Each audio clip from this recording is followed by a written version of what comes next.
It's 1-1, it's series decider. যে জিতবে ট্রফিটা তাদের ঘরেই যাবে। তবে টস ভাগ্যে এদিনও নিউজিল্যান্ড ক্যাপ্টেন টম লেইথামের হাসি।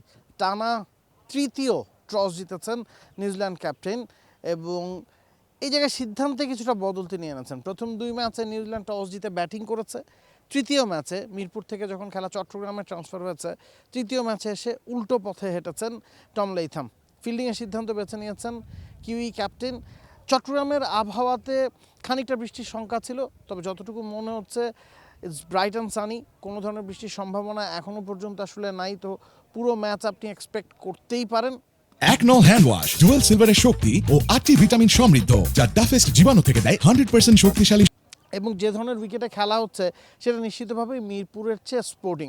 মিরপুরে স্লো টার্নিং উইকেটে খেলা হয়েছে। প্রথম ম্যাচে 247 রান করে নিউজিল্যান্ড 26 রানের একটা হার্ডফট জয় আদায় করে নিয়েছিল। বাংলাদেশ আবার দ্বিতীয় ম্যাচে ঘুরে দাঁড়িয়েছে।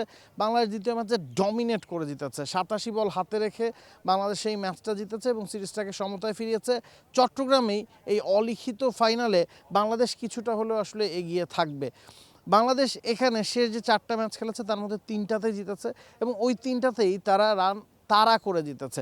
সে কারণেই হয়তো নিউজিল্যান্ড ক্যাপ্টেন টম লেথাম ফিল্ডিংয়ের সিদ্ধান্ত বেছে নিয়েছেন। তবে যে ধরনের কন্ডিশনে খেলা হচ্ছে, তাপমাত্রা কিন্তু 37-38 ডিগ্রি সেলসিয়াস, যেটা খানিক বাদে হয়তো 40 ডিগ্রিও ছাড়িয়ে যেতে পারে।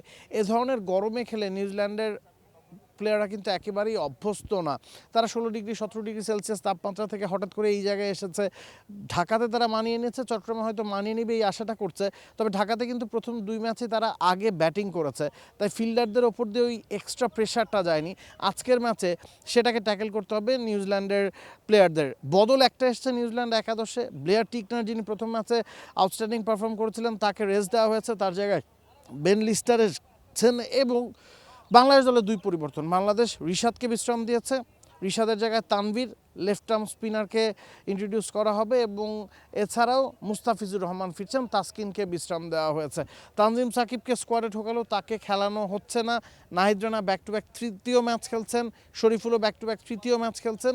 তবে বোলারদের কাজের আগে আজকে ব্যাটসম্যানদের নিজেদের কাজটা করতে হবে। বাংলাদেশ গেল 1-1.5 বছর যদি আপনি দেখেন, 2 বছর যদি দেখেন, বোলাররাই আসলে মূলত পারফর্ম করছেন, প্রতিপক্ষকে পাস করে নিচে আটকে রাখছেন এবং তখন বাংলাদেশ আসলে ম্যাচ জিতছে। আজকে কিন্তু টোনটা সেট করতে হবে ব্যাটারদের।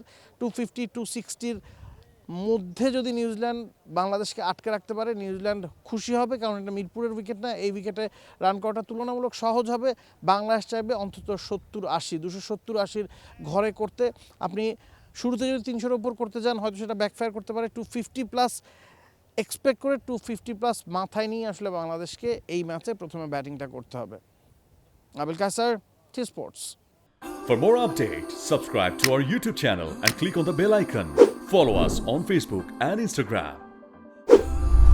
Download T-Sports app to enjoy exciting games and highlights. Visit tsports.com.